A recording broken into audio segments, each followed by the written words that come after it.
श्री गणेशाय नमः। अथ श्री गणपति अथर्वशीर्षा। हरि ओम नमस्ते गणपतये त्वमेव प्रत्यक्षं तत्त्वमसि त्वमेव केवलं कर्तासि त्वमेव केवलं धर्तासि त्वमेव केवलं हर्तासि त्वमेव सर्वं खल्विदं ब्रह्मासि त्वं साक्षादात्मासि नित्यं ऋतं वच्मि सत्यं वच्मि अवत्वं माम् अववक्तारम् अवश्रोतारम् अवदातारम् अवधातारम् अवानूचानमवशिष्यम् अवपश्चात्तात् अवपुरस्तात् अवोत्तरात्तात् अवदक्षिणात्तात् अवचोर्ध्वात्तात् अवाधरात्तात् सर्वतो मां पाहि पाहि समन्तात्। त्वं वाङ्मयस्त्वं चिन्मयः त्वमानन्दमयस्त्वं ब्रह्ममयः त्वं सच्चिदानन्दाद्वितीयोऽसि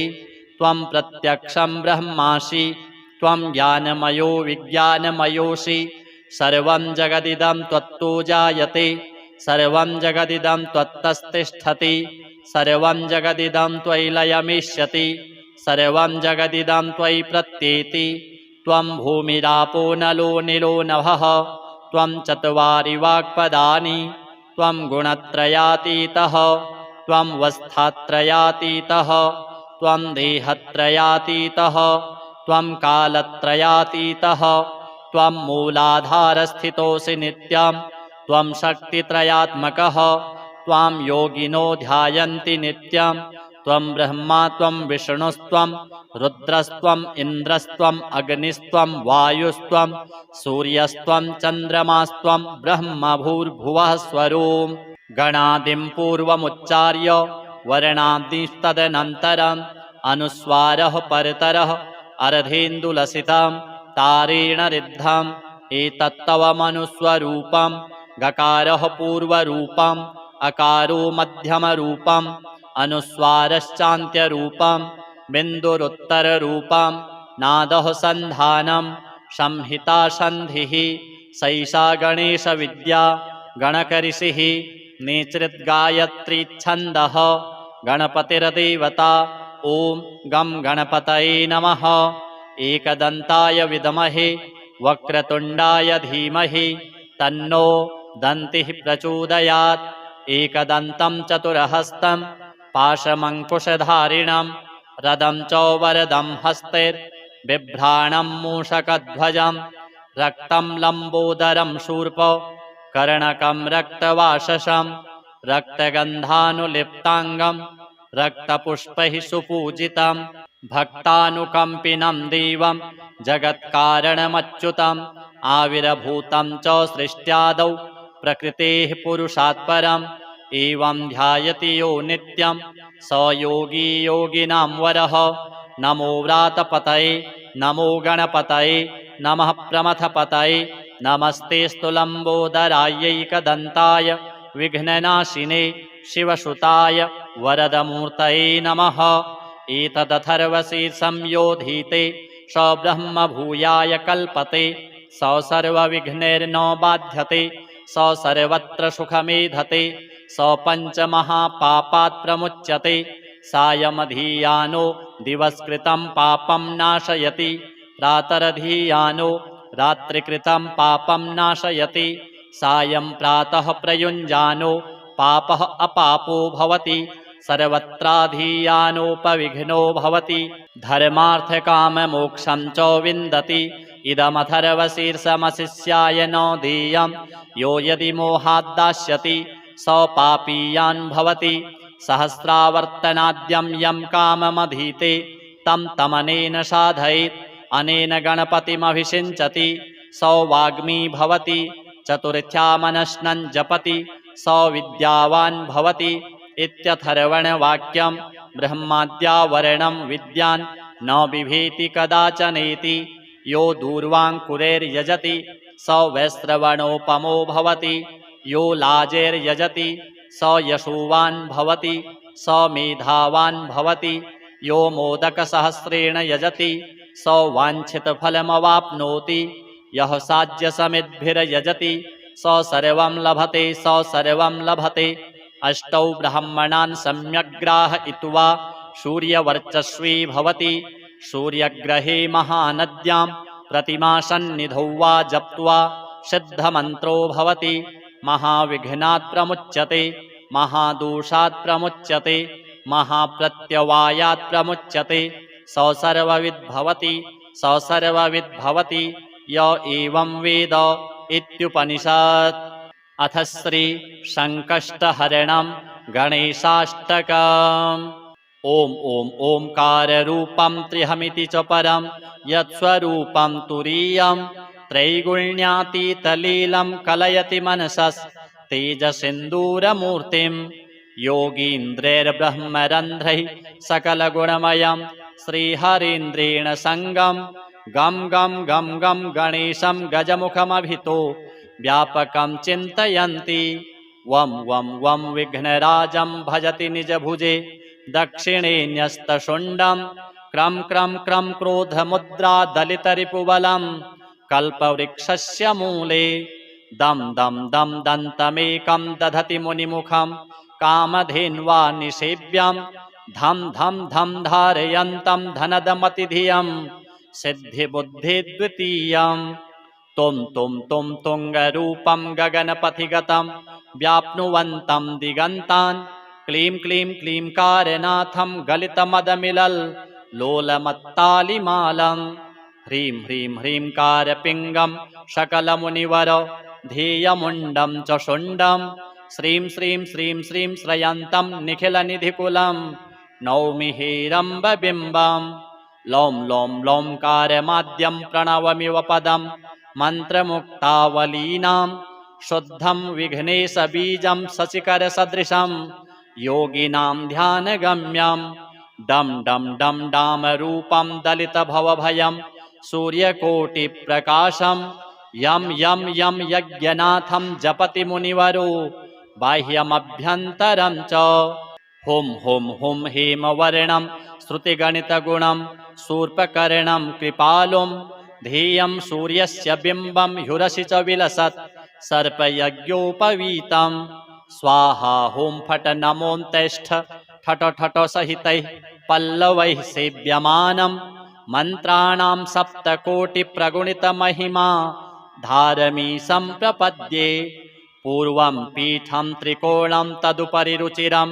षट्कपत्रं पवित्रं यस्योर्ध्वं शुद्धरेखा वसुदलकमलं वास्वतेजश्चतुस्रं। मध्ये हुङ्कारबीजं तदनु भगवतः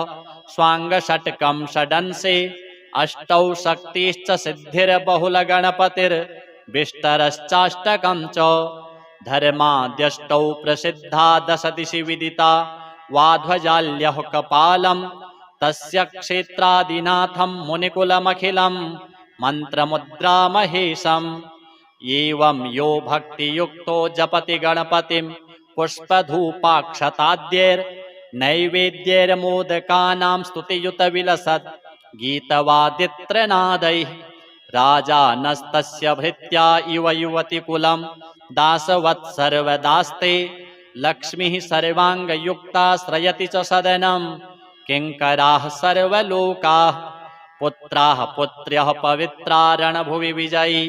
द्यूतवाद्येऽपि वीरो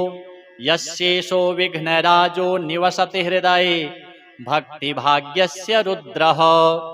गणेशस्तोत्रमिदं पुण्यं प्रातरुत्थाय यः पठेत् तस्य सर्वाणि कार्याणि सिद्धिं यान्ति ह संशयम्। अथ श्री त्रैलोक्यमोहन गणपति कवचम्। नमस्तस्मै गणेशाय सर्वविघ्नविनाशिने कार्यारम्भेषु सर्वेषु पूज्यते यः सुरैरपि। श्रीमन्महागणपतेः कवचस्य ऋषिः शिवः गणपतिर्देवता च गायत्री छन्दः एव च। धर्मार्थकाममोक्षेषु विनियोगः प्रकीर्तितः शक्तिः स्वाहा ग्लैं बीजं विनियोगस्य कीर्तितः। अथ न्यासः ॐ श्रीं ह्रीं क्लीं अङ्गुष्ठाभ्यां नमः ग्लौं गं गणपतये तर्जनीभ्यां नमः वरवरद मध्यमाभ्यां नमः सर्वजनं मे अनामिकाभ्यां नमः वशमानय कनिष्ठिकाभ्यां नमः स्वाहा करतलकरपृष्ठाभ्यां नमः एवं हृदयादिन्यासः ध्यान हस्तीन्द्राननमिन्दुचूडमरुणत् छायं त्रिनेत्रं रसात् आश्लिष्टं प्रियया सपद्मकरया स्वाङ्कस्थया सन्ततं बीजापूरगदाधनुस्त्रिशिखयुक चक्राब्जपाशोत्पल व्रीह्यग्रस्वविषाणरत्नकलशान् हस्तैर्वहन्तं भजे कवच ॐ ब्रह्मबीजं शिरः पातु केवलं मुक्तिदायकं श्रीं बीजमक्षिणी पातु सर्वसिद्धिसमर्पकं हृल्लेखाश्रोत्रयोः पातु सर्वशत्रुविनाशिनी कामबीजं कपूलौ च सर्वदुष्टनिवारणं ग्लौं गं च गणपतये वाचं पातु विनायकः वरबीजं तथा जिह्वां वरदं हस्तयोस्तथा सर्वजनं मे च बाहु द्वयं कण्ठं गणेश्वरः वशं मे पातु हृदयं पातु सिद्धीश्वरस्तथा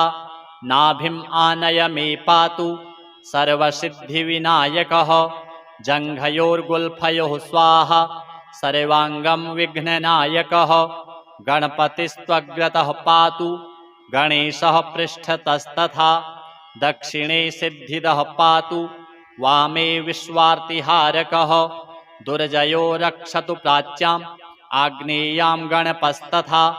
दक्षिणस्यां गिरिजजो नैररित्यां शम्भुनन्दनः प्रतीच्यां स्थाणुजः पातु वायव्याम् आखुवाहनः कौबेर्यामीश्वरः पातु ईशान्यामीश्वरात्मजः अधो गणपतिः पातु ऊर्ध्वं पातु विनायकः एताभ्यो दश दिग्भ्यस्तु पातु नित्यं गणेश्वरः इतीदं कथितं देवी ब्रह्मविद्याकलेवरं त्रैलोक्यमोहनं नाम कवचं ब्रह्मरूपकम् अथ श्री बुध कवचम् अस्य श्री बुध कवच स्तोत्र मंत्रस्य कश्यप ऋषिः अनुष्टुप् छन्दः बुधो देवता बुध प्रीत्यर्थं जपे विनियोगः बुधस्तु पुस्तकधरः कुङ्कुमस्य समद्युतिः पीताम्बरधरः पातु पीतमाल्यानुलेपनः कटिं च पातु मे सौम्यः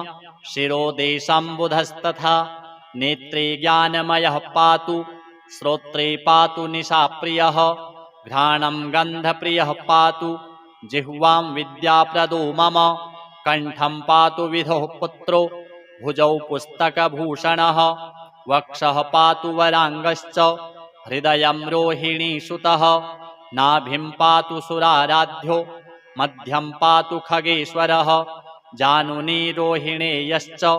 पातु जङ्घेऽखिलप्रदः पादौ मे बोधनः पातु सौम्योऽखिलं वपुः एतद्धि कवचं दिव्यं सर्वपापप्रणाशनं सर्वरोगप्रशमनं सर्वदुःखनिवारणम् आयुरारोग्यशुभदं पुत्रपौत्रप्रवर्धनं यः पठेत् शृणुयाद्वापि सर्वत्र विजयी भवेत्। अथ श्री बुध स्तोत्र अस्य श्री बुध स्तोत्र महामन्त्रस्य वसिष्ठ ऋषिः अनुष्टुप् छन्दः बुधो देवता बुध प्रीत्यर्थं जपे विनियोगः पीताम्बरः पीतवपुः पीतध्वजरथस्थितः पीयूषरश्मितनयः पातु मां सर्वदा बुधः सिंहवाहं सिद्धनुतं सौम्यं सौम्यगुणान्वितं सोमसूनुं सुराराध्यं सर्वदं सौम्यमाश्रये बुधं बुद्धिप्रदातारं बाणबाणासनोज्ज्वलं भद्रप्रदं भीतिहरं भक्तपालनमाश्रये आत्रेयगोत्रसञ्जातम् आश्रितार्तिनिवारणम् आदितेयकुलाराध्यम् आशुसिद्धिदमाश्रये कलानिधितनुजातं करुणारसवारिधिं कल्याणदायिनं नित्यं कन्यारास्यधिपं भजे मन्दस्मितमुखाम्भोजं मन्मथायुतसुन्दरं मिथुनाधीशमनघं मृगाङ्कतनयं भजे चतुर्भुजं चारुरूपं चराचरजगत्प्रभुं चर्मखड्गधरं वन्दे चन्द्रग्रहतनुद्भवं पञ्चास्यवाहनगतं पञ्चपातकनाशनं पीतगन्धं पीतमाल्यं बुधं बुधनुतं भजे बुधस्तोत्रमिदं गुह्यं वसिष्ठेनोदितं पुरा यः पठेत् शृणुयाद् वापि सर्वाभीष्टमवाप्नुयात् श्रीगणपति बुधदेवार्पणमस्तु। अथ श्रीगणपति अथर्वशीर्षा। हरिः ॐ नमस्ते गणपतये त्वमेव प्रत्यक्षं तत्त्वमसि त्वमेव केवलं कर्तासि त्वमेव केवलं धर्तासि त्वमेव केवलं हर्तासि त्वमेव सर्वं खल्विदं ब्रह्मासि त्वं साक्षादात्मासि नित्यं ऋतं वच्मि सत्यं वच्मि अवत्वं माम् अववक्तारम् अवश्रोतारम् अवदातारम् अवधातारम् अवानूचानमवशिष्यम् अवपश्चात्तात् अवपुरस्तात् अवोत्तरात्तात् अवदक्षिणात्तात् अवचोर्ध्वात्तात् अवाधरात्तात् सर्वतो मां पाहि पाहि समन्तात् त्वं वाङ्मयस्त्वं चिन्मयः त्वमानन्दमयस्त्वं ब्रह्ममयः त्वं सच्चिदानन्दाद्वितीयोऽसि त्वं प्रत्यक्षं ब्रह्मासि त्वं ज्ञानमयो विज्ञानमयोऽसि सर्वं जगदिदं त्वत्तो जायते सर्वं जगदिदं त्वत्तस्तिष्ठति सर्वं जगदिदं त्वयि लयमिष्यति सर्वं जगदिदं त्वयि प्रत्येति त्वं भूमिरापो नलो निलो नभः त्वं चत्वारि वाक्पदानि त्वं गुणत्रयातीतः त्वं वस्थात्रयातीतः त्वं देहत्रयातीतः त्वं कालत्रयातीतः त्वं मूलाधारस्थितोऽसि नित्यं त्वं शक्तित्रयात्मकः त्वां योगिनो ध्यायन्ति नित्यं त्वं ब्रह्मा त्वं विष्णुस्त्वं रुद्रस्त्वम् इन्द्रस्त्वम् अग्निस्त्वं वायुस्त्वं सूर्यस्त्वं चन्द्रमास्त्वं ब्रह्म भूर्भुवः स्वरों गणादिं पूर्वमुच्चार्य वर्णादिस्तदनन्तरम् अनुस्वारः परतरः अर्धेन्दुलसितं तारेण ऋद्धम् एतत्तवमनुस्वरूपं गकारः पूर्वरूपम् अकारो मध्यमरूपम् अनुस्वारश्चान्त्यरूपं बिन्दुरुत्तररूपं नादः सन्धानं संहिता सन्धिः सैषा गणेशविद्या गणकऋषिः नेतृद्गायत्रीच्छन्दः गणपतिर्देवता ॐ गं गणपतये नमः। एकदन्ताय विद्महे वक्रतुण्डाय धीमहि तन्नो दन्तिः प्रचोदयात् एकदन्तं चतुरहस्तं पाशमङ्कुशधारिणं रदं च वरदं हस्तैर्बिभ्राणं मूषकध्वजं रक्तं लम्बोदरं शूर्प कर्णकं रक्तवाससं रक्तगन्धानुलिप्ताङ्गं रक्तपुष्पैः सुपूजितं भक्तानुकम्पिनं देवं जगत्कारणमच्युतम् आविर्भूतं च सृष्ट्यादौ प्रकृतेः पुरुषात् परम् एवं ध्यायति यो नित्यं स योगी योगिनां वरः। नमो व्रातपतये नमो गणपतये नमः प्रमथपतये नमस्तेऽस्तु लम्बोदरायैकदन्ताय विघ्ननाशिने शिवसुताय वरदमूर्तये नमः। एतदथर्वशीर्षं योधीते स ब्रह्म भूयाय कल्पते स सर्वविघ्नैर्न बाध्यते स सर्वत्र सुखमेधते स पञ्चमहापापात् प्रमुच्यते सायमधीयानो दिवस्कृतं पापं नाशयति प्रातरधीयानो रात्रिकृतं पापं नाशयति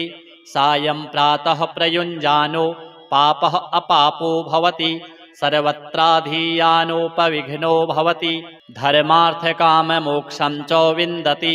इदमथर्वशीर्षमशिष्याय न देयं यो यदि मोहाद्दास्यति स पापीयान् भवति सहस्रावर्तनाद्यं यं काममधीते तं तमनेन साधयेत् अनेन गणपतिमभिषिञ्चति सौवाग्मी भवति चतुर्थ्यामनश्नं जपति सौविद्यावान् भवति इत्यथर्वणवाक्यं ब्रह्माद्यावरणं विद्यान् न बिभेति कदाचनेति यो दूर्वाङ्कुरैर्यजति स वैश्रवणोपमो भवति यो लाजैर्यजति स यशोवान् भवति स मेधावान् भवति यो मोदकसहस्रेण यजति स वाञ्छितफलमवाप्नोति यः साज्यसमिद्भिर्यजति स सर्वं लभते स सर्वं लभते अष्टौ ब्राह्मणान् सम्यग्ग्राहयित्वा सूर्यवर्चस्वी भवति सूर्यग्रहे महानद्यां प्रतिमासन्निधौ वा जप्त्वा सिद्धमन्त्रो भवति महाविघ्नात् प्रमुच्यते महादोषात् प्रमुच्यते महाप्रत्यवायात् प्रमुच्यते स सर्वविद् भवति स सर्वविद् भवति य एवं वेद इत्युपनिषत्। अथ श्री संकष्टहरणं गणेशाष्टकम्। ॐ ॐ ओंकाररूपं त्र्यहमिति च परं यत्स्वरूपं तुरीयं त्रैगुण्यातीतलीलं कलयति मनसस्तेजसिन्दूरमूर्तिं योगीन्द्रैर्ब्रह्मरन्ध्रैः सकलगुणमयं श्रीहरीन्द्रेण सङ्गं गं गं गं गं गणेशं गजमुखमभितो व्यापकं चिन्तयन्ति वं वं वं विघ्नराजं भजति निजभुजे दक्षिणे न्यस्तशुण्डं क्रं क्रं क्रं क्रोधमुद्रा दलितरिपुबलं कल्पवृक्षस्य मूले दं दं दं दन्तमेकं दधति मुनिमुखं कामधेन्वा निषेव्यं धं धं धं धारयन्तं धनदमतिधियं सिद्धिबुद्धिद्वितीयं तुं तुं तुं तुङ्गरूपं गगनपथिगतं व्याप्नुवन्तं दिगन्तान् क्लीं क्लीं क्लींकारनाथं गलितमदमिलल् लोलमत्तालिमालं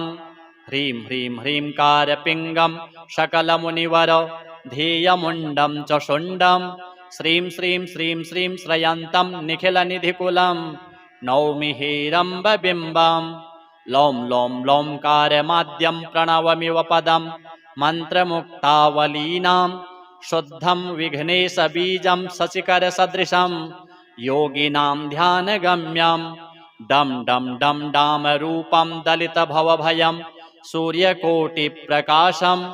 यं यं यं यज्ञनाथं जपति मुनिवरो बाह्यमभ्यन्तरं च हुं हुं हुं हेमवर्णं श्रुतिगणितगुणं शूर्पकर्णं कृपालुं ध्येयं सूर्यस्य बिम्बं ह्युरसि च विलसत् सर्पयज्ञोपवीतं स्वाहा हुं फट नमोऽन्तेष्ठ ठट ठट सहितैः पल्लवैः सेव्यमानं मन्त्राणां सप्तकोटिप्रगुणितमहिमा धारमी सम्प्रपद्ये पूर्वं पीठं त्रिकोणं तदुपरि रुचिरं षट्कपत्रं पवित्रं यस्योर्ध्वं शुद्धरेखा वसुदलकमलं वास्वतेजश्चतुस्रं मध्ये हुङ्कारबीजं तदनु भगवतः स्वाङ्गषट्कं षडंसे अष्टौ शक्तिश्च सिद्धिर्बहुलगणपतिर्विष्टरश्चाष्टकं च धर्माद्यष्टौ प्रसिद्धा दश दिशि विदिता वाध्वजाल्यः कपालं तस्य क्षेत्रादिनाथं मुनिकुलमखिलं मन्त्रमुद्रामहेशम् एवं यो भक्तियुक्तो जपति गणपतिं पुष्पधूपाक्षताद्यैर्नैवेद्यैर्मोदकानां स्तुतियुतविलसत् गीतवादित्रनादैः राजानस्तस्य भृत्या इव युवतिकुलं दासवत् सर्वदास्ते लक्ष्मीः सर्वाङ्गयुक्ता श्रयति च सदनं किङ्कराः सर्वलोकाः पुत्राः पुत्र्यः पवित्रा रणभुवि विजयी द्यूतवाद्येऽपि वीरो यस्येषो विघ्नराजो निवसति हृदये भक्तिभाग्यस्य रुद्रः गणेशस्तोत्रमिदं पुण्यं प्रातरुत्थाय यः पठेत् तस्य सर्वाणि कार्याणि सिद्धिं यान्ति ह संशयम्। अथ श्री त्रैलोक्यमोहन गणपति कवच। नमस्तस्मै गणेशाय सर्वविघ्नविनाशिने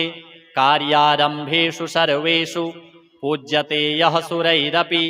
श्रीमन्महागणपतेः कवचस्य ऋषिः शिवः गणपतिर्देवता च गायत्री छन्दः एव च धर्मार्थकाममोक्षेषु विनियोगः प्रकीर्तितः शक्तिः स्वाहा ग्लैं बीजं विनियोगस्य कीर्तितः अथ न्यासः ॐ श्रीं ह्रीं क्लीं अङ्गुष्ठाभ्यां नमः ग्लौं गं गणपतये तर्जनीभ्यां नमः वरवरद मध्यमाभ्यां नमः सर्वजनं मे अनामिकाभ्यां नमः वशमानय कनिष्ठिकाभ्यां नमः स्वाहा करतलकरपृष्ठाभ्यां नमः एवं हृदयादिन्यासः ध्यान हस्तीन्द्राननमिन्दुचूडमरुणत् छायं त्रिनेत्रं रसात् आश्लिष्टं प्रियया सपद्मकरया स्वाङ्कस्थया सन्ततं बीजापूरगदाधनुस्त्रिशिखयुक चक्राब्जपाशोत्पल व्रीह्यग्रस्वविषाणरत्नकलशान् हस्तैर्वहन्तं भजे कवचम् ॐ ब्रह्मबीजं शिरः पातु केवलं मुक्तिदायकं श्रीं बीजमक्षिणी पातु सर्वसिद्धिसमर्पकं हृल्लेखाश्रोत्रयोः पातु सर्वशत्रुविनाशिनी कामबीजं कपूलौ च सर्वदुष्टनिवारणं ग्लौं गं च गणपतये वाचं पातु विनायकः वरबीजं तथा जिह्वां वरदं हस्तयोस्तथा सर्वजनं मे च बाहु द्वयं कण्ठं गणेश्वरः वशं मे पातु हृदयं पातु सिद्धीश्वरस्तथा नाभिम् आनय मे पातु सर्वसिद्धिविनायकः जङ्घयोर्गुल्फयोः स्वाहा सर्वाङ्गं विघ्ननायकः गणपतिस्त्वग्रतः पातु गणेशः पृष्ठतस्तथा दक्षिणे सिद्धिदः पातु वामे विश्वार्तिहारकः दुर्जयो रक्षतु प्राच्याम् आग्नेयां गणपस्तथा दक्षिणस्यां गिरिजजो नैररित्यां शम्भुनन्दनः प्रतीच्यां स्थाणुजः पातु वायव्याम् आखुवाहनः कौबेर्यामीश्वरः पातु ईशान्यामीश्वरात्मजः अधो गणपतिः पातु ऊर्ध्वं पातु विनायकः एताभ्यो दश दिग्भ्यस्तु पातु नित्यं गणेश्वरः इतीदं कथितं देवी ब्रह्मविद्याकलेवरं त्रैलोक्यमोहनं नाम कवचं ब्रह्मरूपकम् अथ श्री बुध कवचम् अस्य श्री बुध कवच स्तोत्र मंत्रस्य कश्यप ऋषिः अनुष्टुप् छन्दः बुधो देवता बुध प्रीत्यर्थं जपे विनियोगः बुधस्तु पुस्तकधरः कुङ्कुमस्य समद्युतिः पीताम्बरधरः पातु पीतमाल्यानुलेपनः कटिं च पातु मे सौम्यः शिरोदेशं बुधस्तथा नेत्रे ज्ञानमयः पातु श्रोत्रे पातु निशाप्रियः घ्राणं गन्धप्रियः पातु जिह्वां विद्याप्रदो मम कण्ठं पातु विधुः पुत्रो भुजौ पुस्तकभूषणः वक्षः पातु वराङ्गश्च हृदयं रोहिणीसुतः नाभिं पातु सुराराध्यो मध्यं पातु खगेश्वरः जानुनी रोहिणेयश्च पातु जङ्घेऽखिलप्रदः पादौ मे बोधनः पातु पातु सौम्योऽखिलं वपुः एतद्धि कवचं दिव्यं सर्वपापप्रणाशनं सर्वरोगप्रशमनं सर्वदुःखनिवारणम् आयुरारोग्यशुभदं पुत्रपौत्रप्रवर्धनं यः पठेत् शृणुयाद्वापि सर्वत्र विजयी भवेत्। अथ श्री बुध स्तोत्र अस्य श्री बुध स्तोत्र महामन्त्रस्य वसिष्ठ ऋषिः अनुष्टुप् छन्दः बुधो देवता बुध प्रीत्यर्थं जपे विनियोगः पीताम्बरः पीतवपुः पीतध्वजरथस्थितः पीयूषरश्मितनयः पातु मां सर्वदा बुधः सिंहवाहं सिद्धनुतं सौम्यं सौम्यगुणान्वितं सोमसूनुं सुराराध्यं सर्वदं सौम्यमाश्रये बुधं बुद्धिप्रदातारं बाणबाणासनोज्ज्वलं भद्रप्रदं भीतिहरं भक्तपालनमाश्रये आत्रेयगोत्रसञ्जातम् आश्रितार्तिनिवारणम् आदितेयकुलाराध्यम् आशुसिद्धिदमाश्रये कलानिधितनुजातं करुणारसवारिधिं कल्याणदायिनं नित्यं कन्याराश्यधिपं भजे मन्दस्मितमुखाम्भोजं मन्मथायुतसुन्दरं मिथुनाधीशमनघं मृगाङ्कतनयं भजे चतुर्भुजं चारुरूपं चराचरजगत्प्रभुं चर्मखड्गधरं वन्दे चन्द्रग्रहतनुद्भवं पञ्चास्यवाहनगतं पञ्चपातकनाशनं पीतगन्धं पीतमाल्यं बुधं बुधनुतं भजे बुधस्तोत्रमिदं गुह्यं वसिष्ठेनोद्दितं पुरा यः पठेत् शृणुयाद्वापि सर्वाभीष्टमवाप्नुयात् श्रीगणपति बुधदेवार्पणमस्तु। अथ श्रीगणपति अथर्वशीर्षा हरिः ॐ नमस्ते गणपतये त्वमेव प्रत्यक्षं तत्त्वमसि त्वमेव केवलं कर्तासि त्वमेव केवलं धर्तासि त्वमेव केवलं हर्तासि त्वमेव सर्वं खल्विदं ब्रह्मासि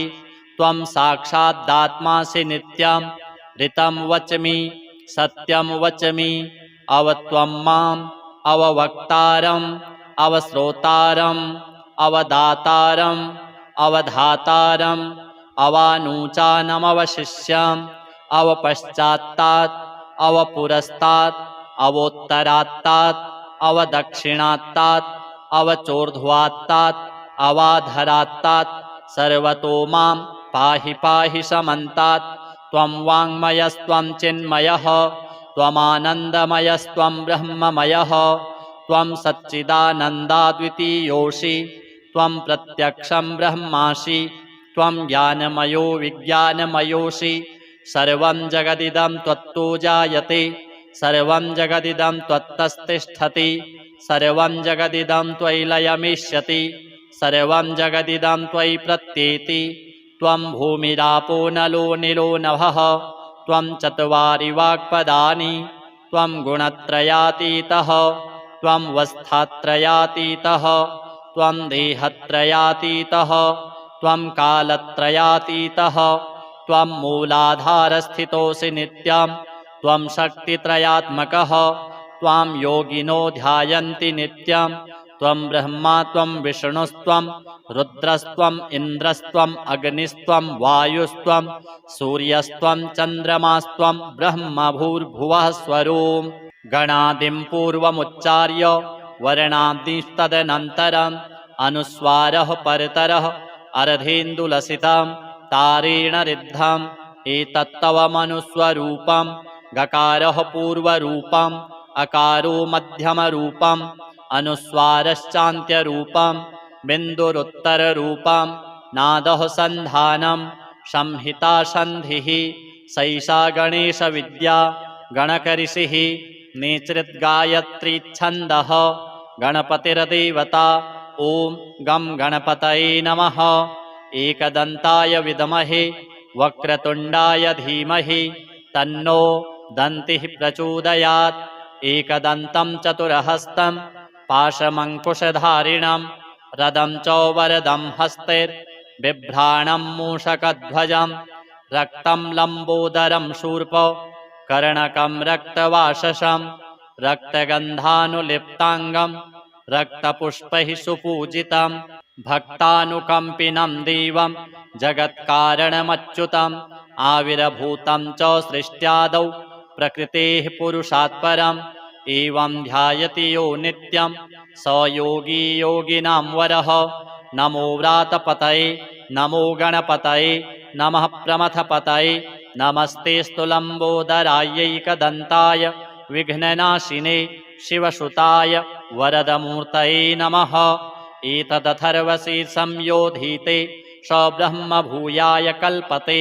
स सर्वविघ्नैर्न बाध्यते स सर्वत्र सुखमेधते स पञ्चमहापापात् प्रमुच्यते सायमधीयानो दिवस्कृतं पापं नाशयति प्रातरधीयानो रात्रिकृतं पापं नाशयति सायं प्रातः प्रयुञ्जानो पापः अपापो भवति सर्वत्राधीयानोपविघ्नो भवति धर्मार्थकाममोक्षं च विन्दति इदमथर्वशीर्षमशिष्याय न देयं यो यदि मोहाद्दास्यति स पापीयान् भवति सहस्रावर्तनाद्यं यं काममधीते तं तमनेन साधयेत् अनेन गणपतिमभिषिञ्चति स वाग्मी भवति चतुर्थ्यामनश्नं जपति स विद्यावान् भवति इत्यथर्वणवाक्यं ब्रह्माद्यावरणं विद्यान् न बिभेति कदाचनेति यो दूर्वाङ्कुरैर्यजति स वैश्रवणोपमो भवति यो लाजैर्यजति स यशोवान् भवति स मेधावान् भवति यो मोदकसहस्रेण यजति स वाञ्छितफलमवाप्नोति यः साज्यसमिद्भिर्यजति स सर्वं लभते स सर्वं लभते अष्टौ ब्राह्मणान् सम्यग्राहयित्वा सूर्यवर्चस्वी भवति सूर्यग्रहे महानद्यां प्रतिमासन्निधौ वा जप्त्वा सिद्धमन्त्रो भवति महाविघ्नात् प्रमुच्यते महादोषात् प्रमुच्यते महाप्रत्यवायात् प्रमुच्यते स सर्वविद् भवति स सर्वविद् भवति य एवं वेद इत्युपनिषत्। अथ श्री संकष्टहरणं गणेशाष्टकम्। ॐ ॐ ओंकाररूपं त्र्यहमिति च परं यत्स्वरूपं तुरीयं त्रैगुण्यातीतलीलं कलयति मनसस्तेजसिन्दूरमूर्तिं योगीन्द्रैर्ब्रह्मरन्ध्रैः सकलगुणमयं श्रीहरीन्द्रेण सङ्गं गं गं गं गं गणेशं गजमुखमभितो व्यापकं चिन्तयन्ति वं वं वं विघ्नराजं भजति निजभुजे दक्षिणे न्यस्तशुण्डं क्रं क्रं क्रं क्रोधमुद्रा दलितरिपुबलं कल्पवृक्षस्य मूले दं दं दं दन्तमेकं दधति मुनिमुखं कामधेन्वा निषेव्यं धं धं धं धारयन्तं धनदमतिधियं सिद्धिबुद्धिद्वितीयं तुं तुं तुं तुङ्गरूपं गगनपथिगतं व्याप्नुवन्तं दिगन्तान् क्लीं क्लीं क्लींकारनाथं गलितमदमिलल् लोलमत्तालिमालं ह्रीं ह्रीं ह्रींकारपिङ्गं सकलमुनिवर ध्येयमुण्डं च शुण्डं श्रीं श्रीं श्रीं श्रीं श्रयन्तं निखिलनिधिकुलं नौमि हेरम्बबिम्बं लौं लौं लौंकारमाद्यं प्रणवमिव पदं मन्त्रमुक्तावलीनां शुद्धं विघ्नेशबीजं शशिकरसदृशं योगिनां ध्यानगम्यं डं डं डं डामरूपं दलितभवभयं सूर्यकोटिप्रकाशं यं यं यं यज्ञनाथं जपति मुनिवरो बाह्यमभ्यन्तरं च हुं हुं हुं हेमवर्णं श्रुतिगणितगुणं शूर्पकर्णं कृपालुं ध्येयं सूर्यस्य बिम्बं ह्युरसि च विलसत् सर्पयज्ञोपवीतं स्वाहा हुं फट नमोऽन्तेष्ठ ठट ठट सहितैः पल्लवैः सेव्यमानं मन्त्राणां सप्तकोटिप्रगुणितमहिमा धारमीशं प्रपद्ये पूर्वं पीठं त्रिकोणं तदुपरि रुचिरं षट्कपत्रं पवित्रं यस्योर्ध्वं शुद्धरेखा वसुदलकमलं वास्वतेजश्चतुस्रं मध्ये हुङ्कारबीजं तदनु भगवतः स्वाङ्गषट्कं षडंसे अष्टौ शक्तिश्च सिद्धिर्बहुलगणपतिर्विष्टरश्चाष्टकं च धर्माद्यष्टौ प्रसिद्धा दशदिशि विदिता वाध्वजाल्यः कपालं तस्य क्षेत्रादिनाथं मुनिकुलमखिलं मन्त्रमुद्रामहेशम् एवं यो भक्तियुक्तो जपति गणपतिं पुष्पधूपाक्षताद्यैर्नैवेद्यैर्मोदकानां स्तुतियुतविलसत् गीतवादित्रनादैः राजानस्तस्य भृत्या इव युवतिकुलं दासवत् सर्वदास्ते लक्ष्मीः सर्वाङ्गयुक्ता श्रयति च सदनं किङ्कराः सर्वलोकाः पुत्राः पुत्र्यः पवित्रा रणभुवि विजयी द्यूतवाद्येऽपि वीरो यस्येषो विघ्नराजो निवसति हृदये भक्तिभाग्यस्य रुद्रः गणेशस्तोत्रमिदं पुण्यं प्रातरुत्थाय यः पठेत् तस्य सर्वाणि कार्याणि सिद्धिं यान्ति ह संशयम्। अथ श्री त्रैलोक्यमोहन गणपति कवच। नमस्तस्मै गणेशाय सर्वविघ्नविनाशिने कार्यारम्भेषु सर्वेषु पूज्यते यः सुरैरपि श्रीमन्महागणपतेः कवचस्य ऋषिः शिवः गणपतिर्देवता च गायत्री छन्दः एव च धर्मार्थकाममोक्षेषु विनियोगः प्रकीर्तितः शक्तिः स्वाहा ग्लैं बीजं विनियोगस्य कीर्तितः। अथ न्यासः ॐ श्रीं ह्रीं क्लीं अङ्गुष्ठाभ्यां नमः ग्लौं गं गणपतये तर्जनीभ्यां नमः वरवरद मध्यमाभ्यां नमः सर्वजनं मे अनामिकाभ्यां नमः वशमानय कनिष्ठिकाभ्यां नमः स्वाहा करतलकरपृष्ठाभ्यां नमः एवं हृदयादिन्यासः। ध्यान हस्तीन्द्राननमिन्दुचूडमरुणत् छायं त्रिनेत्रं रसात्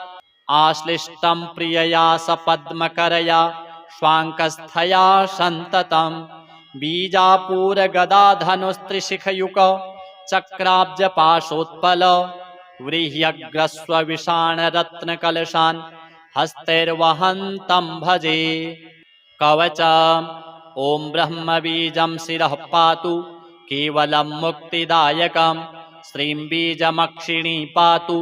सर्वसिद्धिसमर्पकं हृल्लेखाश्रोत्रयोः पातु सर्वशत्रुविनाशिनी कामबीजं कपूलौ च सर्वदुष्टनिवारणं ग्लौं गं च गणपतये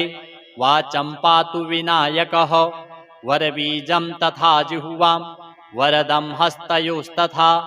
सर्वजनं मे च बाहु द्वयं कण्ठं गणेश्वरः वशं मे पातु हृदयं पातु सिद्धीश्वरस्तथा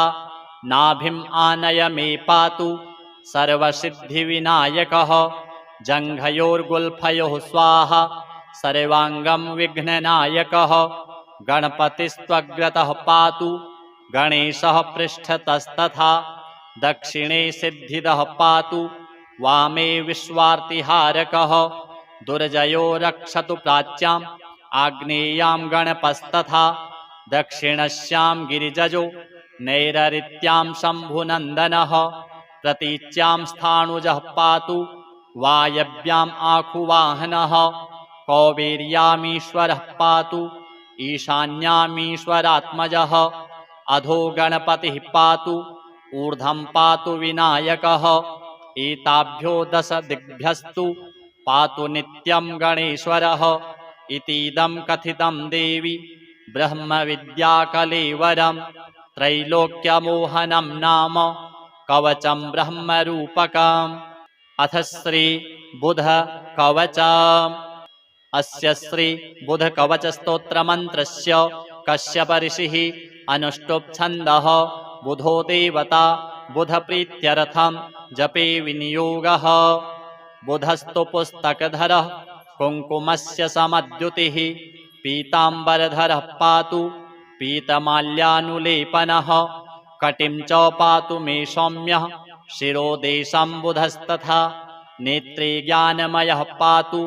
श्रोत्रे पातु निशाप्रियः घ्राणं गन्धप्रियः पातु जिह्वां विद्याप्रदो मम कण्ठं पातु विधुः पुत्रो भुजौ पुस्तकभूषणः वक्षः पातु वराङ्गश्च हृदयं रोहिणीसुतः नाभिं पातु सुराराध्यो मध्यं पातु खगेश्वरः जानुनी रोहिणेयश्च पातु जङ्घेऽखिलप्रदः पादौ मे बोधनः पातु पातु सौम्योऽखिलं वपुः एतद्धि कवचं दिव्यं सर्वपापप्रणाशनं सर्वरोगप्रशमनं सर्वदुःखनिवारणम् आयुरारोग्यशुभदम् पुत्रपौत्रप्रवर्धनम् यः पठेत् शृणुयाद्वापि सर्वत्र विजयी भवेत्। अथ श्री बुध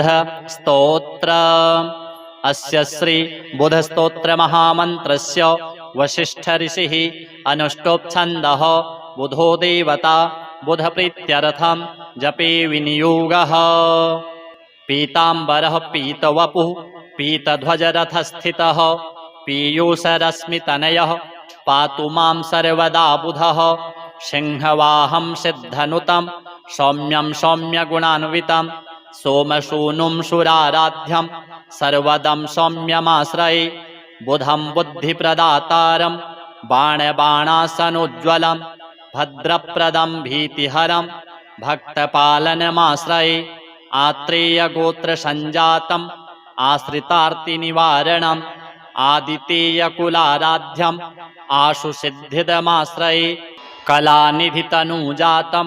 करुणारसवारिधिं कल्याणदायिनं नित्यं कन्याराश्यधिपं भजे मन्दस्मितमुखाम्भोजं मन्मथायुतसुन्दरं मिथुनाधीशमनघं मृगाङ्कतनयं भजे चतुर्भुजं चारुरूपं चराचरजगत्प्रभुं चर्मखड्गधरं वन्दे चन्द्रग्रहतनुद्भवं पञ्चास्यवाहनगतं पञ्चपातकनाशनं पीतगन्धं पीतमाल्यं बुधं बुधनुतं भजे। बुधस्तोत्रमिदं गुह्यं वसिष्ठेनोदितं पुरा यः पठेत् शृणुयाद्वापि सर्वाभीष्टमवाप्नुयात्। श्रीगणपति बुधदेवार्पणमस्तु। अथ श्री गणपति अथर्वशीर्षा। हरिः ओम नमस्ते गणपतये त्वमेव प्रत्यक्षं तत्त्वमसि त्वमेव केवलं कर्तासि त्वमेव केवलं धर्तासि त्वमेव केवलं हर्तासि त्वमेव सर्वं खल्विदं ब्रह्मासि त्वं साक्षादात्मासि नित्यं ऋतं वच्मि सत्यं वच्मि अवत्वं माम् अववक्तारम् अवश्रोतारम् अवदातारम् अवधातारम् अवानूचानमवशिष्यम् अवपश्चात्तात् अवपुरस्तात् अवोत्तरात्तात् अवदक्षिणात्तात् अवचोर्ध्वात्तात् अवाधरात्तात् सर्वतो मां पाहि पाहि समन्तात्। त्वं वाङ्मयस्त्वं चिन्मयः त्वमानन्दमयस्त्वं ब्रह्ममयः त्वं सच्चिदानन्दाद्वितीयोऽसि त्वं प्रत्यक्षं ब्रह्मासि त्वं ज्ञानमयो विज्ञानमयोऽसि सर्वं जगदिदं त्वत्तो जायते सर्वं जगदिदं त्वत्तस्तिष्ठति सर्वं जगदिदं त्वयि लयमिष्यति सर्वं जगदिदं त्वयि प्रत्येति। त्वं भूमिरापो नलो निलो नभः त्वं चत्वारि वाक्पदानि त्वं गुणत्रयातीतः त्वं वस्थात्रयातीतः त्वं देहत्रयातीतः त्वं कालत्रयातीतः त्वं मूलाधारस्थितोऽसि नित्यं त्वं शक्तित्रयात्मकः त्वां योगिनो ध्यायन्ति नित्यं त्वं ब्रह्मा त्वं विष्णुस्त्वं रुद्रस्त्वम् इन्द्रस्त्वम् अग्निस्त्वं वायुस्त्वं सूर्यस्त्वं चन्द्रमास्त्वं ब्रह्म भूर्भुवः स्वरों। गणादिं पूर्वमुच्चार्य वर्णादिस्तदनन्तरम् अनुस्वारः परतरः अर्धेन्दुलसितं तारेण ऋद्धम् एतत्तवमनुस्वरूपं गकारः पूर्वरूपम् अकारो मध्यमरूपम् अनुस्वारश्चान्त्यरूपं बिन्दुरुत्तररूपं नादः सन्धानं संहिता सन्धिः सैषा गणेशविद्या गणकऋषिः नेचृद्गायत्रीच्छन्दः गणपतिर्देवता ॐ गं गणपतये नमः। एकदन्ताय विद्महे वक्रतुण्डाय धीमहि तन्नो दन्तिः प्रचोदयात्। एकदन्तं चतुरहस्तं पाशमङ्कुशधारिणं रदं च वरदं हस्तैर्बिभ्राणं मूषकध्वजं रक्तं लम्बोदरं शूर्प कर्णकं रक्तवाससं रक्तगन्धानुलिप्ताङ्गं रक्तपुष्पैः सुपूजितं भक्तानुकम्पिनं देवं जगत्कारणमच्युतम् आविर्भूतं च सृष्ट्यादौ प्रकृतेः पुरुषात् परम् एवं ध्यायति यो नित्यं स योगी योगिनां वरः। नमो व्रातपतये नमो गणपतये नमः प्रमथपतये नमस्तेऽस्तु लम्बोदरायैकदन्ताय विघ्ननाशिने शिवसुताय वरदमूर्तये नमः। एतदथर्वशीर्षं योधीते स ब्रह्मभूयाय कल्पते स सर्वविघ्नैर्न बाध्यते स सर्वत्र सुखमेधते स पञ्चमहापापात् प्रमुच्यते सायमधीयानो दिवसकृतं पापं नाशयति प्रातरधीयानो रात्रिकृतं पापं नाशयति सायं प्रातः प्रयुञ्जानो पापः अपापो भवति सर्वत्राधीयानोपविघ्नो भवति धर्मार्थकाममोक्षं च विन्दति इदमथर्वशीर्षमशिष्याय न देयं यो यदि मोहाद्दास्यति स पापीयान् भवति सहस्रावर्तनाद्यं यं काममधीते तं तमनेन साधयेत् अनेन गणपतिमभिषिञ्चति स वाग्मी भवति चतुर्थ्यामनश्नं जपति स विद्यावान् भवति इत्यथर्वणवाक्यं ब्रह्माद्यावरणं विद्यान् न बिभेति कदाचनेति यो दूर्वाङ्कुरैर्यजति स वैश्रवणोपमो भवति यो लाजैर्यजति स यशोवान् भवति स मेधावान् भवति यो मोदकसहस्रेण यजति स वाञ्छितफलमवाप्नोति यः साज्यसमिद्भिर्यजति स सर्वं लभते स सर्वं लभते अष्टौ ब्राह्मणान् सम्यग्राहयित्वा सूर्यवर्चस्वी भवति सूर्यग्रहे महानद्यां प्रतिमासन्निधौ वा जप्त्वा सिद्धमन्त्रो भवति महाविघ्नात् प्रमुच्यते महादोषात् प्रमुच्यते महाप्रत्यवायात् प्रमुच्यते स सर्वविद् भवति स सर्वविद् भवति य एवं वेद इत्युपनिषत्। अथ श्री संकष्टहरणं गणेशाष्टकम्। ॐ ॐ ओंकाररूपं त्र्यहमिति च परं यत्स्वरूपं तुरीयं त्रैगुण्यातीतलीलं कलयति मनसस्तेजसिन्दूरमूर्तिं योगीन्द्रैर्ब्रह्मरन्ध्रैः सकलगुणमयं श्रीहरीन्द्रेण सङ्गं गं गं गं गं गणेशं गजमुखमभितो व्यापकं चिन्तयन्ति वं वं वं विघ्नराजं भजति निजभुजे दक्षिणे न्यस्तशुण्डं क्रं क्रं क्रं क्रोधमुद्रा दलितरिपुबलं कल्पवृक्षस्य मूले दं दं दं दन्तमेकं दधति मुनिमुखं कामधेन्वा निषेव्यं धं धं धं धारयन्तं धनदमतिधियं सिद्धिबुद्धिद्वितीयं तुं तुं तुं तुङ्गरूपं गगनपथिगतं व्याप्नुवन्तं दिगन्तान् क्लीं क्लीं क्लींकारनाथं गलितमदमिलल् लोलमत्तालिमालं ह्रीं ह्रीं ह्रींकारपिङ्गं शकलमुनिवर ध्येयमुण्डं च शुण्डं श्रीं श्रीं श्रीं श्रीं श्रयन्तं निखिलनिधिकुलं नौमि हेरम्बबिम्बं लौं लौं लौंकारमाद्यं प्रणवमिव पदं मन्त्रमुक्तावलीनां शुद्धं विघ्नेशबीजं शशिकरसदृशं योगिनां ध्यानगम्यं डं डं डं डामरूपं दलितभवभयं सूर्यकोटिप्रकाशं यं यं यं यज्ञनाथं जपति मुनिवरो बाह्यमभ्यन्तरं च हुं हुं हुं हेमवर्णं श्रुतिगणितगुणं शूर्पकर्णं कृपालुं ध्येयं सूर्यस्य बिम्बं ह्युरसि च विलसत् सर्पयज्ञोपवीतं स्वाहा हुं फट नमोऽन्तेष्ठ ठट ठट सहितैः पल्लवैः सेव्यमानं मन्त्राणां सप्तकोटिप्रगुणितमहिमा धारमी सम्प्रपद्ये पूर्वं पीठं त्रिकोणं तदुपरि रुचिरं षट्कपत्रं पवित्रं यस्योर्ध्वं शुद्धरेखा वसुदलकमलं वास्वतेजश्चतुस्रं मध्ये हुङ्कारबीजं तदनु भगवतः स्वाङ्गषट्कं षडंसे अष्टौ शक्तिश्च सिद्धिर्बहुलगणपतिर्विष्टरश्चाष्टकं च धर्माद्यष्टौ प्रसिद्धा दश दिशि विदिता वाध्वजाल्यः कपालं तस्य क्षेत्रादिनाथं मुनिकुलमखिलं मन्त्रमुद्रामहेशम् एवं यो भक्तियुक्तो जपति गणपतिं पुष्पधूपाक्षताद्यैर्नैवेद्यैर्मोदकानां स्तुतियुतविलसत् गीतवादित्रनादैः राजानस्तस्य भृत्या इव युवतिकुलं दासवत् सर्वदास्ते लक्ष्मीः सर्वाङ्गयुक्ता श्रयति च सदनं किङ्कराः सर्वलोकाः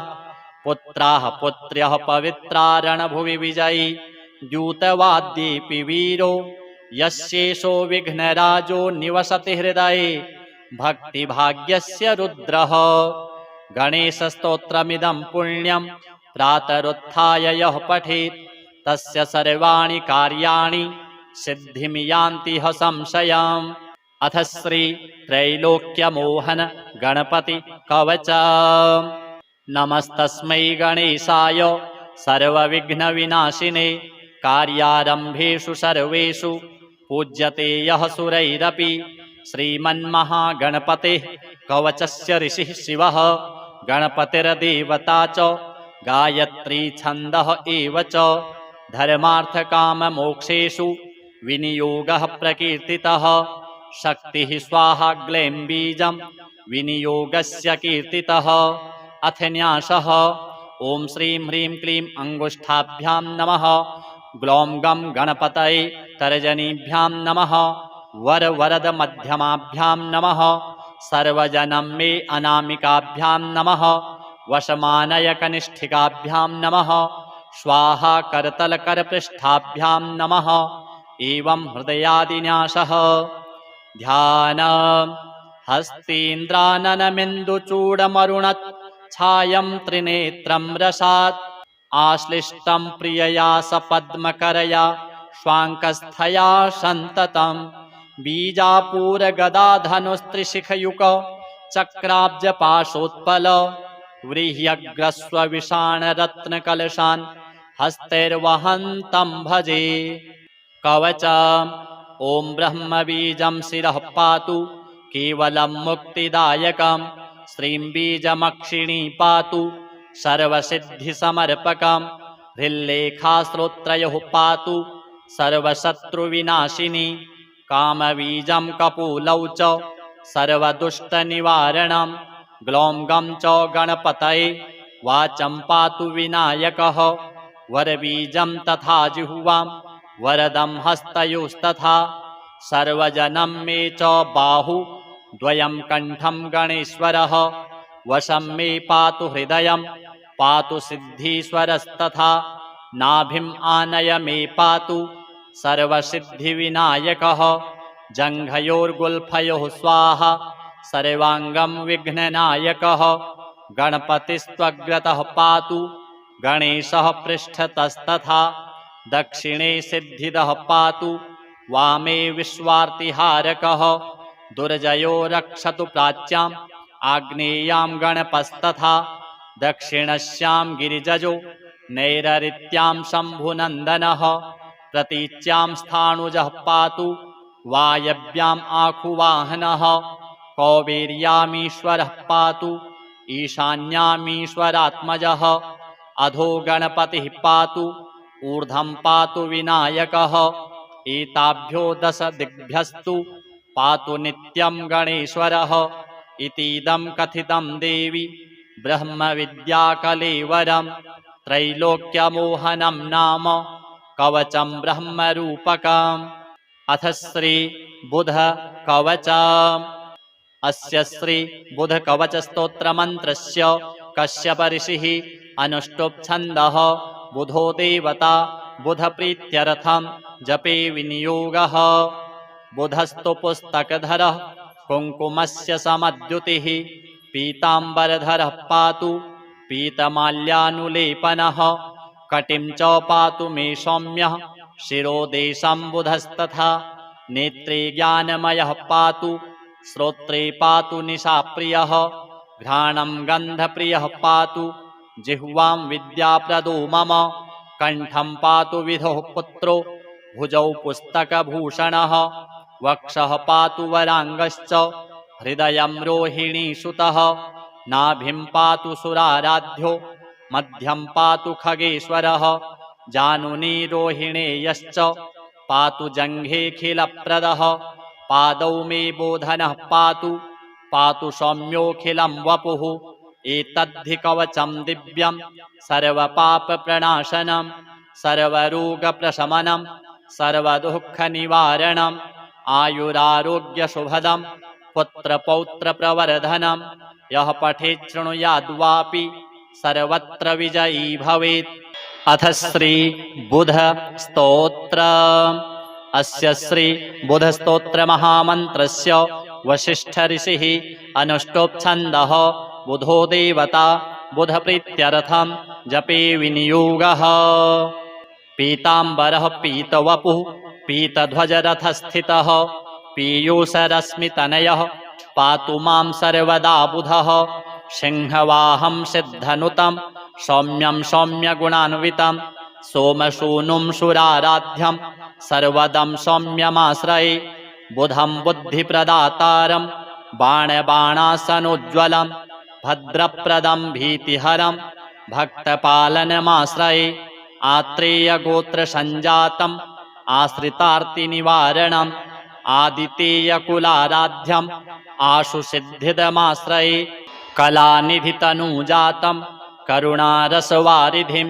कल्याणदायिनं नित्यं कन्यारास्यधिपं भजे मन्दस्मितमुखाम्भोजं मन्मथायुतसुन्दरं मिथुनाधीशमनघं मृगाङ्कतनयं भजे चतुर्भुजं चारुरूपं चराचरजगत्प्रभुं चर्मखड्गधरं वन्दे चन्द्रग्रहतनुद्भवं पञ्चास्यवाहनगतं पञ्चपातकनाशनं पीतगन्धं पीतमाल्यं बुधं बुधनुतं भजे। बुधस्तोत्रमिदं गुह्यं वसिष्ठेनोद्दितं पुरा यः पठेत् शृणुयाद्वापि सर्वाभीष्टमवाप्नुयात्। श्रीगणपति बुधदेवार्पणमस्तु। अथ श्री गणपति अथर्वशीर्षा। हरिः ॐ नमस्ते गणपतये त्वमेव प्रत्यक्षं तत्त्वमसि त्वमेव केवलं कर्तासि त्वमेव केवलं धर्तासि त्वमेव केवलं हर्तासि त्वमेव सर्वं खल्विदं ब्रह्मासि त्वं साक्षादात्मासि नित्यं ऋतं वच्मि सत्यं वच्मि अवत्वं माम् अववक्तारम् अवश्रोतारम् अवदातारम् अवधातारम् अवानूचानमवशिष्यम् अवपश्चात्तात् अवपुरस्तात् अवोत्तरात्तात् अवदक्षिणात्तात् अवचोर्ध्वात्तात् अवाधरात्तात् सर्वतो मां पाहि पाहि समन्तात्। त्वं वाङ्मयस्त्वं चिन्मयः त्वमानन्दमयस्त्वं ब्रह्ममयः त्वं सच्चिदानन्दाद्वितीयोऽसि त्वं प्रत्यक्षं ब्रह्मासि त्वं ज्ञानमयो विज्ञानमयोऽसि सर्वं जगदिदं त्वत्तो जायते सर्वं जगदिदं त्वत्तस्तिष्ठति सर्वं जगदिदं त्वयि लयमिष्यति सर्वं जगदिदं त्वयि प्रत्येति। त्वं भूमिरापो नलो निलो नभः त्वं चत्वारि वाक्पदानि त्वं गुणत्रयातीतः त्वं वस्थात्रयातीतः त्वं देहत्रयातीतः त्वं कालत्रयातीतः त्वं मूलाधारस्थितोऽसि नित्यं त्वं शक्तित्रयात्मकः त्वां योगिनो ध्यायन्ति नित्यं त्वं ब्रह्मा त्वं विष्णुस्त्वं रुद्रस्त्वम् इन्द्रस्त्वम् अग्निस्त्वं वायुस्त्वं सूर्यस्त्वं चन्द्रमास्त्वं ब्रह्म भूर्भुवः स्वरोम्। गणादिं पूर्वमुच्चार्य वर्णादिस्तदनन्तरम् अनुस्वारः परतरः अर्धेन्दुलसितं तारेण ऋद्धम् एतत्तव मनुस्वरूपं गकारः पूर्वरूपम् अकारो मध्यमरूपम् अनुस्वारश्चान्त्यरूपम् बिन्दुरुत्तररूपम् नादः सन्धानं संहिता सन्धिः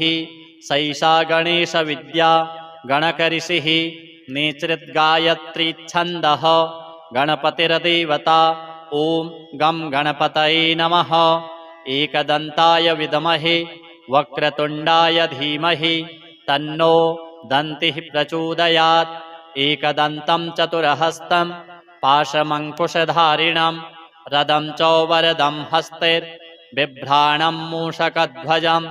रक्तं लम्बोदरं शूर्प कर्णकं रक्तवाससं रक्तगन्धानुलिप्ताङ्गं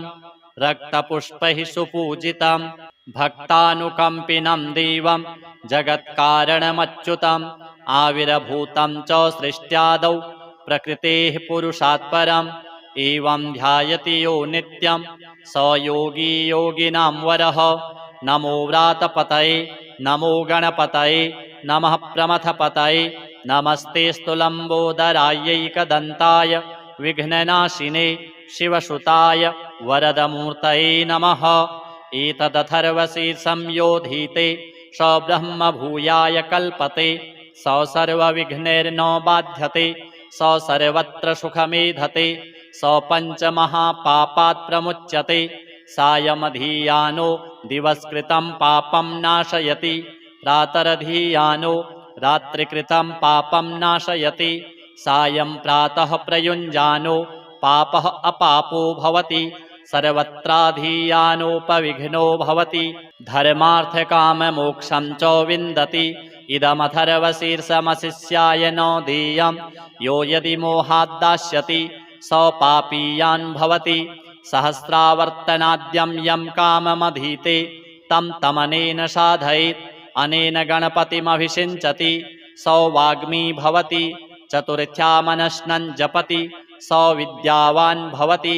इत्यथर्वणवाक्यं ब्रह्माद्यावरणं विद्यान् न बिभेति कदाचनेति यो दूर्वाङ्कुरैर्यजति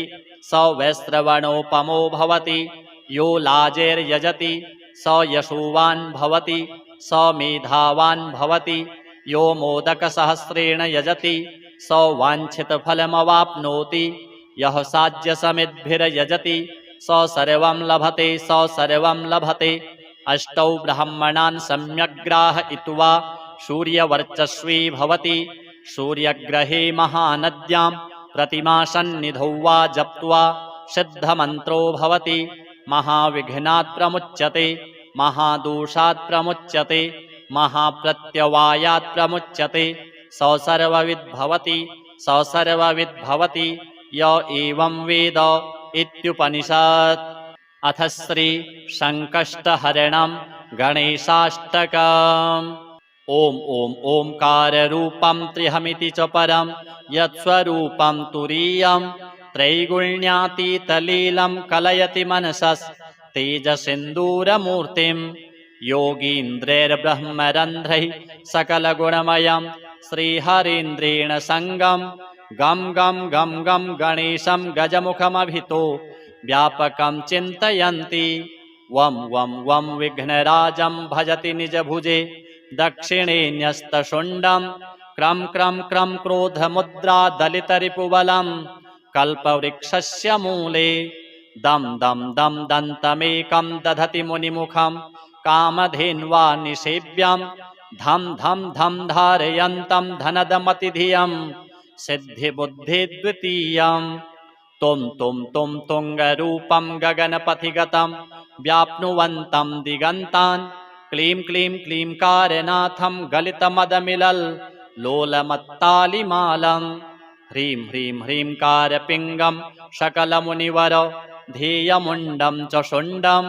श्रीं श्रीं श्रीं श्रीं श्रयन्तं निखिलनिधिकुलं नौमि हेरम्बबिम्बं लौं लौं लौंकारमाद्यं प्रणवमिव पदं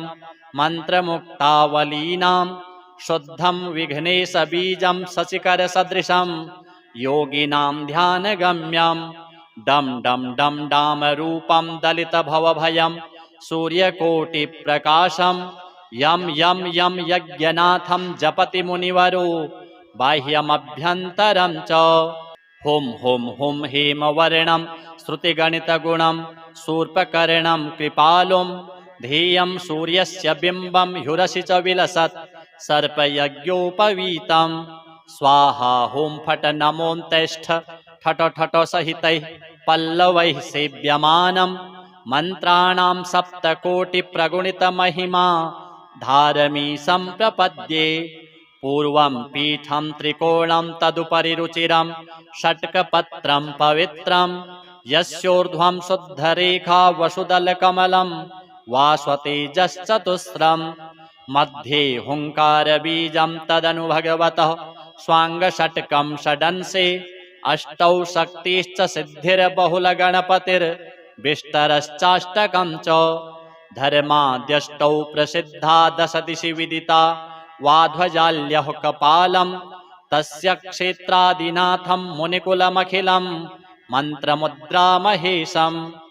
एवं यो भक्तियुक्तो जपति गणपतिं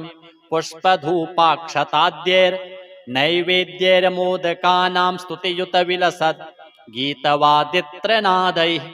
राजानस्तस्य भृत्या इव युवतिकुलं दासवत् सर्वदास्ते लक्ष्मीः सर्वाङ्गयुक्ता श्रयति च सदनं किङ्कराः सर्वलोकाः पुत्राः पुत्र्यः पवित्रा रणभुवि विजयी द्यूतवाद्येऽपि वीरो यस्येषो विघ्नराजो निवसति हृदये भक्तिभाग्यस्य रुद्रः गणेशस्तोत्रमिदं पुण्यं प्रातरुत्थाय यः पठेत् तस्य सर्वाणि कार्याणि सिद्धिं यान्ति ह संशयम्। अथ श्री त्रैलोक्यमोहन गणपति कवच। नमस्तस्मै गणेशाय सर्वविघ्नविनाशिने कार्यारम्भेषु सर्वेषु पूज्यते यः सुरैरपि श्रीमन्महागणपतेः कवचस्य ऋषिः शिवः गणपतिर्देवता च गायत्री छन्दः एव च धर्मार्थकाममोक्षेषु विनियोगः प्रकीर्तितः शक्तिः स्वाहा ग्लैं बीजं विनियोगस्य कीर्तितः अथ न्यासः ॐ श्रीं ह्रीं क्लीं अङ्गुष्ठाभ्यां नमः ग्लौं गं गणपतये तर्जनीभ्यां नमः वरवरद मध्यमाभ्यां नमः सर्वजनं मे अनामिकाभ्यां नमः वशमानय कनिष्ठिकाभ्यां नमः स्वाहा करतलकरपृष्ठाभ्यां नमः एवं हृदयादिन्यासः ध्यान हस्तीन्द्राननमिन्दुचूडमरुणत् छायं त्रिनेत्रं रसात् आश्लिष्टं प्रियया सपद्मकरया स्वाङ्कस्थया सन्ततं बीजापूरगदाधनुस्त्रिशिखयुक चक्राब्जपाशोत्पल व्रीह्यग्रस्वविषाणरत्नकलशान् हस्तैर्वहन्तं भजे कवच। ॐ ब्रह्मबीजं शिरः पातु केवलं मुक्तिदायकं श्रीं बीजमक्षिणी पातु सर्वसिद्धिसमर्पकं हृल्लेखाश्रोत्रयोः पातु सर्वशत्रुविनाशिनी कामबीजं कपूलौ च सर्वदुष्टनिवारणं ग्लौं गं च गणपतये वाचं पातु विनायकः वरबीजं तथा जिह्वां वरदं हस्तयोस्तथा सर्वजनं मे च बाहु द्वयं कण्ठं गणेश्वरः वशं मे पातु हृदयं पातु सिद्धीश्वरस्तथा नाभिम् आनय मे पातु सर्वसिद्धिविनायकः जङ्घयोर्गुल्फयोः स्वाहा सर्वाङ्गं विघ्ननायकः गणपतिस्त्वग्रतः पातु गणेशः पृष्ठतस्तथा दक्षिणे सिद्धिदः पातु वामे विश्वार्तिहारकः दुर्जयो रक्षतु प्राच्याम् आग्नेयां गणपस्तथा दक्षिणस्यां गिरिजजो नैररित्यां शम्भुनन्दनः प्रतीच्यां स्थाणुजः पातु वायव्याम् आखुवाहनः कौबेर्यामीश्वरः पातु ईशान्यामीश्वरात्मजः अधो गणपतिः पातु ऊर्ध्वं पातु विनायकः एताभ्यो दश दिग्भ्यस्तु पातु नित्यं गणेश्वरः इतीदं कथितं देवी ब्रह्मविद्याकलेवरं त्रैलोक्यमोहनं नाम कवचं ब्रह्मरूपकम्। अथ श्री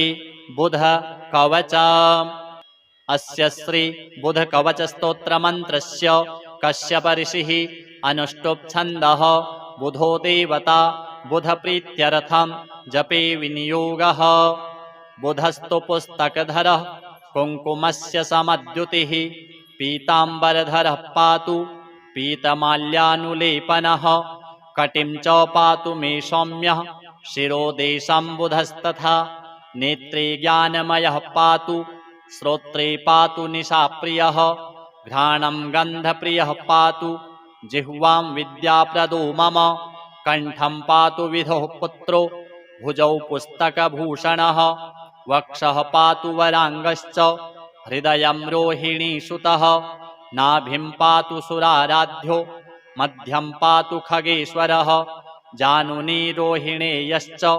पातु जङ्घेऽखिलप्रदः पादौ मे बोधनः पातु सौम्योऽखिलं वपुः एतद्धि कवचं दिव्यं सर्वपापप्रणाशनं सर्वरोगप्रशमनं सर्वदुःखनिवारणम् आयुरारोग्यशुभदं पुत्रपौत्रप्रवर्धनं यः पठेत् शृणुयाद्वापि सर्वत्र विजयी भवेत्। अथ श्री बुध स्तोत्र। अस्य श्री बुध स्तोत्र महामन्त्रस्य वसिष्ठ ऋषिः अनुष्टुप् छन्दः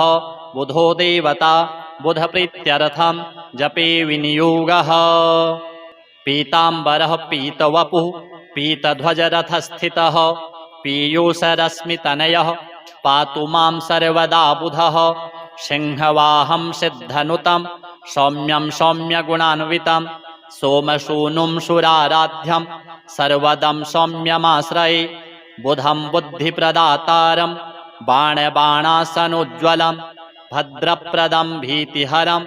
भक्तपालनमाश्रये आत्रेयगोत्रसञ्जातम् आश्रितार्तिनिवारणम् आदितेयकुलाराध्यम् आशुसिद्धिदमाश्रये कलानिधितनुजातं करुणारसवारिधिं कल्याणदायिनं नित्यं कन्याराश्यधिपं भजे मन्दस्मितमुखाम्भोजं मन्मथायुतसुन्दरं मिथुनाधीशमनघं मृगाङ्कतनयं भजे चतुर्भुजं चारुरूपं चराचरजगत्प्रभुं चर्मखड्गधरं वन्दे चन्द्रग्रहतनुद्भवं पञ्चास्यवाहनगतं पञ्चपातकनाशनं पीतगन्धं पीतमाल्यं बुधं बुधनुतं भजे। बुधस्तोत्रमिदं गुह्यं वसिष्ठेनोद्दितं पुरा यः पठेत् शृणुयाद्वापि सर्वाभीष्टमवाप्नुयात्। श्रीगणपति बुधदेवार्पणमस्तु।